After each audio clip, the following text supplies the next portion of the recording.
जी जानते हैं सरकारी महकमों की कारकर्दगी रिपोर्ट। क्या सरकारी महकमों में करप्शन खत्म हो सकता राहुल रहमान साहब हैं जो कि हमारे सुई सूबा बलूचिस्तान के एसएसपी हैं। नाजरीन, ये हमारे वो हीरो हैं कि ये वो हम इस वक्त इस इलाका में बैठे हुए हैं जहां पर आपकी जान, आपका माल, आप खुद महफूज नहीं हैं। और ये उस इलाका में ड्यूटी कर रहे हैं कि जहां पर इनको खुद ये नहीं पता कि आज इस वक्त ये मौजूद हैं। अल्लाह ना करे कल इनके साथ क्या वक्त आने वाला है। नाजरीन, हमने पहले बहुत से मैगजीन लिखे हैं शहबाज वतन के नाम से, जो कि स्पेशल पुलिस के लिए लिखे गए हैं। आइए सर से बात करते हैं कि इनका लोरा लाई से लेकर यहाँ तक का जो अब तक का एक्सपीरियंस है वो कैसा रहा है। अस्सलाम वालेकुम सर। जी वालेकुम सलाम। सर, आप लोरा लाई से लेकर यहाँ तक आए हैं, आपको किन किन इलाकों में किस किस तरह की मुश्किलात पेश आ रही हैं? जी मैं आपको बताऊं कि मुझे बलूचिस्तान में अभी 10 साल होने वाले हैं।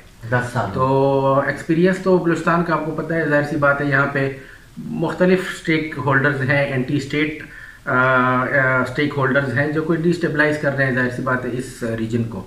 तो लोरलाई में मैंने हार्डली कोई 6 मंथ्स गुजारे इन 2019। 1 जनवरी 2019 से लेकर 26 जून 2019 तक वहाँ पे 5 टेररिस्ट अटैक हुए जो कि स्टेट इंस्टॉलेशन पे हुए, लाइक डीआईजी के घर पे, ऑफिस पे हुआ, जहाँ पे 800 लड़के जो है वो पुलिस में भर्ती होने के लिए आए हुए थे। और फिर लोरलाई कैंट पे हुआ, पुलिस लाइन लोरलाई में हुआ अटैक, जिसमें हर अटैक में तकरीबन 3 से 4 खुदकुश दहशतगर्द आते थे। तो अल्हम्दुलिल्लाह, अल्लाह पाक का लाख लाख शुक्र है कि हमने वो सारे अटैक्स हमने पुलिस ने न्यूट्रलाइज़ किए और अल्लाह ने ये मौका दिया कि मैंने वो सारे ऑपरेशंस कमांड किए। तो और उसमें से जो सबसे स्विफ्ट ऑपरेशन था वो पुलिस लाइन लोरलाई का था, जो कि जिसमें हमने 23 मिनट्स में 23 मिनट्स में हमने 3 जो है हेविली आर्म्ड खुदकुश हमलावर जो थे उनको न्यूट्रलाइज किया। ये बहुत बड़ी चीज़ है। बिल्कुल बिल्कुल बहुत बड़ी चीज़ है। तो ये सारी जो है मेरी टीम जो थी वो मेरे साथ थी, जाहिर सी बात है मेरी टीम जो थी वो कमिटेड थी और वो इस चीज़ से पीछे नहीं हट रहे थे। मतलब इसमें तो जाहिर सी बात है, आप देख सकते हैं कि ये दुनिया का सबसे मुश्किल काम होता है कि आप हेड ऑन जाएं किसी खुदकुश के या टेररिस्ट के, जिसका ऑब्जेक्टिव ही यही है कि मैंने वापस ज़िंदा नहीं जा रहा। उसका ऑब्जेक्टिव ये है कि मैंने अपने टारगेट पे जाके ब्लास्ट होना है।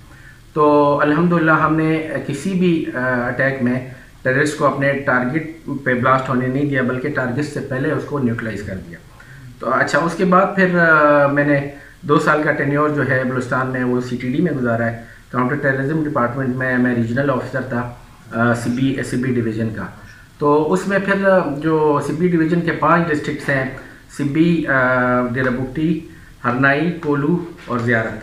अच्छा, ये सारे ये रीजन सिब्बी थोड़ा सा कंपैरेटिवली वहाँ पे ये एक्टिविटीज़ कम थी लेकिन थोड़ी कम थी, वो ग्रेनेड लॉबिंग वगैरह होती थी। अदरवाइज ये जो बाकी 4 डिस्ट्रिक्ट्स हैं वो उस वक्त उस टाइम फ्रेम में ये हॉट बेड बने हुए थे टेररिज्म का। लाइक हरनाई में जो है बीएलए एक्टिव थी। अच्छा, कोलू में जो है बीएलए और बीआरए एक्टिव थे। ज़ियारत में भी बीएलए एक्टिव था।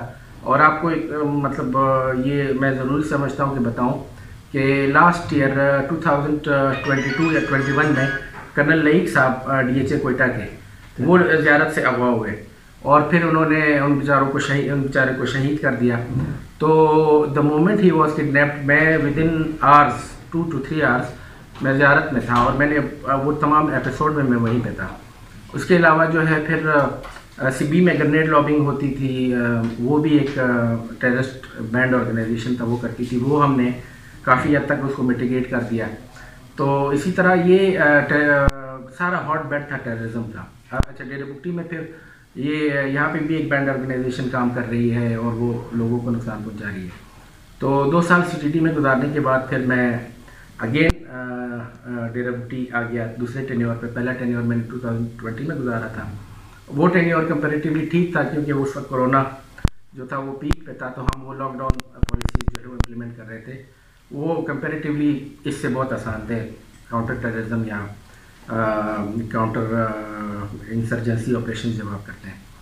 तो अभी फिर ये टेन्योर जो है वो कंपेरेटिवली मुश्किल है, क्योंकि यहाँ पे अभी आप देख रहे हैं पाकिस्तान में हर तरफ जो है लॉ एंड ऑर्डर सिचुएशन जो है वो ये लोग कोशिश कर रहे हैं कि बन जाए, स्पेशली KPK में या फाटा में जो नए जो है ज़िले जो है इन्होंने फाटा से निकाल के KPK में दिए हैं। और फिर कपल्ड विद बलूचिस्तान, जिसमें साउथ बलूचिस्तान जो है तुर्बत, पंजगूर, गवादर, आप देख लेंगे धरना जो है ये भी उसी उसमें हो रहा है। तो डेरा बुगटी जो है उसकी फिर अलग से डायनामिक्स है, यहाँ पे भी ये चीज़ें काफ़ी ज़्यादा है और बहुत सारे इंसिडेंट्स हुए हैं जिसमें लोगों को थ्रेट्स किया गया, लोगों की प्रॉपर्टीज़ पे या लोगों की ज़मीनों पे जो ट्यूबवेल और सोलर लगे हुए उनको नुकसान पहुँचाया। और इस तरह की इन्वायरमेंट में जहाँ पे आपको पब्लिक सपोर्ट कम हो और कोई बंदा जो है वो कंप्लेंट करने के लिए ना आए या एविडेंस देने के लिए ना आए, उस एनवायरनमेंट में काम करना बहुत ज़्यादा मुश्किल होता है। इवन देन हमने इस चीज़ को कम करने के लिए, मिटिगेट करने के लिए, हमारी जो यहाँ पे टीम है बड़ी ज़बरदस्त है, अल्लाह का शुक्र है कि वो बड़ा होल हार्टेडली काम कर रहे हैं। उन्होंने तीन जो ग्रुप्स हैं वो उन्होंने रंगे हाथों पकड़ लिए, जो कि फायरिंग कर रहे थे असली के साथ पकड़े, बट लेकिन थोड़ी सी लीगल लिमिटेशन की वजह से उनको एक सॉफ्ट कॉर्नर मिल गया, जिसकी वजह से इंसिडेंट दोबारा शुरू हुए। लेकिन कंपैरेटिवली जब मैं यहाँ पे आया उस वक्त से अभी तक हालात बहुत बेहतर है। अच्छा सर, मैं एक छोटा सा सवाल पूछना चाहूँगा, जब आप स्टूडेंट लाइफ में थे उस वक्त तो जुलेरी होती है, इंसान सोचता है कि मैं ये जॉब करूँगा। इस जॉब करने के बाद क्या आपको इल्म था कि मुझे अपनी जान हर वक्त हथेली पर रखनी पड़ेगी? मैंने अपने करियर का स्टार्ट जो है वो तो मैंने पाक फ़ज़ाइया से, पाकिस्तान एयरफोर्स से लिया। तो वहाँ पे मैंने 12 साल गुजारे। तो एयरफोर्स जो है वो इन चीज़ों से तो बहुत दूर है। एयरफोर्स का एक कन्फाइंड एनवायरनमेंट